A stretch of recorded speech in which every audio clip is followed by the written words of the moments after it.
দুদিনের মধ্যে এই বেটাকে জেলে ঢোকাবো।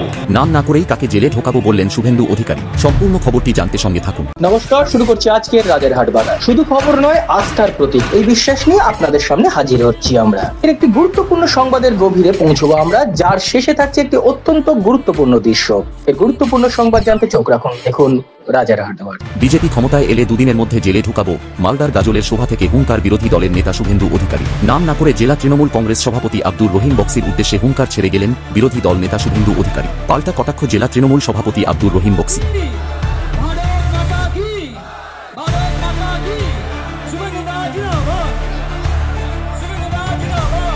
সভায় 12-0 করেছিল।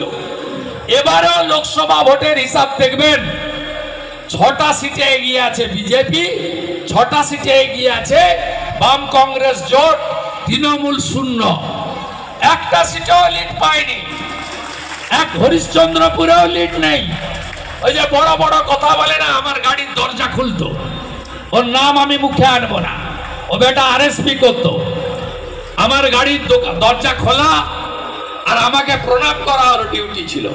ভালো, এবারে দেখবেন 6 মাস পরে ওই বেটা প্রাক্তন এমএলএ প্যাড নিয়ে ঘুরবে, আর বিজেপি সরকার এলে দুদিনের মধ্যে ওই বেটাকে জেলে ঢোকাবো, দুদিনের মধ্যে জেলে ঢোকাবো। ওর বড় বড় ভাষণ, মালদায় এলে ঠ্যাং ভেঙে দিব। আর এটা তো মালদাই গাজল। প্রতাপদা মিটিং করুন না, আমি মালতীপুরে জালালপুরে গিয়ে মিটিং করে আসতে পারি, আমাকে শেখাবেন না। তাজমুল হোসেন থেকে মালতীপুরের এমএলএ থেকে এদের ইতিহাস আর কেউ নাই জানুক, শুভেন্দু অধিকারী জানে, শুভেন্দু অধিকারী জানে। তাই এই জেলাতে এদের কিছু হবে না। আপনাদের এই জেলায় এবারে 12টার মধ্যে 11টা সিট জেতাতে হবে। ওই সুজাপুরটা হবে না, আমরা 8% মাত্র, ওরা 92%। বাকি সব সিট আমাদের জেতাতে হবে, এই শপথ আমাদের নিতে হবে। আমি আপনাদের কাছে বলি, প্রতিষ্ঠান বিরোধিতার সাথে সাথে বিকল্প সংকল্প। ঠিক ভোট ঘোষণা হলে ভারতীয় জনতা পার্টির জাতীয় নেতারা কলকাতায় এসে আমাদেরকে পাশে বসিয়ে সংকল্পপত্র দিয়ে যাবেন। 1.5 বছরে যে যে রাজ্যে ভোট হয়েছে, 1-2টি রাজ্য ছাড়া, তেলেঙ্গানা ঝাড়খণ্ড ছাড়া সব রাজ্যে বিজেপি জিতেছে। রাজস্থানে কংগ্রেস ছিল, বিজেপি জিতেছে। ছত্তিশগড়ে কংগ্রেস ছিল, বিজেপি জিতেছে। দিল্লিতে আপ ছিল, বিজেপি জিতেছে। অসংখ্য উদাহরণ রয়েছে। আমি খুব ভীত, সন্ত্রস্ত, আতঙ্কিত। আমরা গ্রামের মানুষ, গ্রামে বাস করি। আমরা দেখি যে কোনো কুকুর পাগলা হয়ে যায় আর সে যদি কাউকে কামড়ায় তাহলে তাকে জলাতঙ্ক রোগে সে মারা যায়। এরকম একটা কুকুর আজকে পশ্চিমবঙ্গের বুকে ঘুরে বেড়াচ্ছে। কাকে যে কামড়ে নিবে এই আতঙ্কে আমরাও ভয়ে ভয়ে থাকছি। এদিক ওদিক দেখছি যে কুকুর আসছে না, তো এরকম আতঙ্কের মধ্যে আছি। কিছু লোককে আমরা দেখতে পাচ্ছি মস্তিষ্কে বিকৃত হয়ে আলফা কথা বলার চেষ্টা করছে।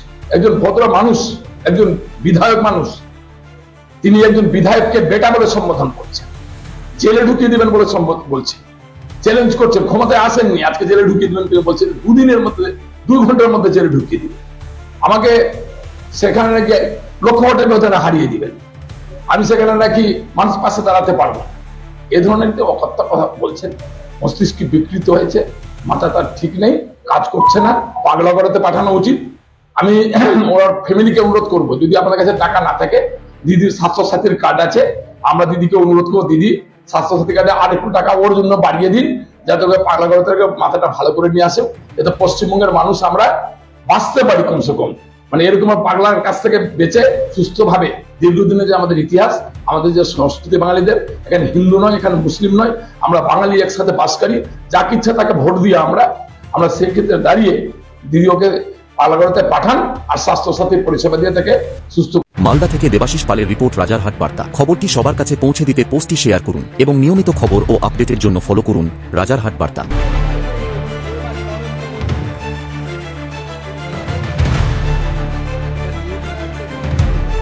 channel does not promote any violent, harmful, or illegal activities. All content provided by this channel is meant for an educational purpose only.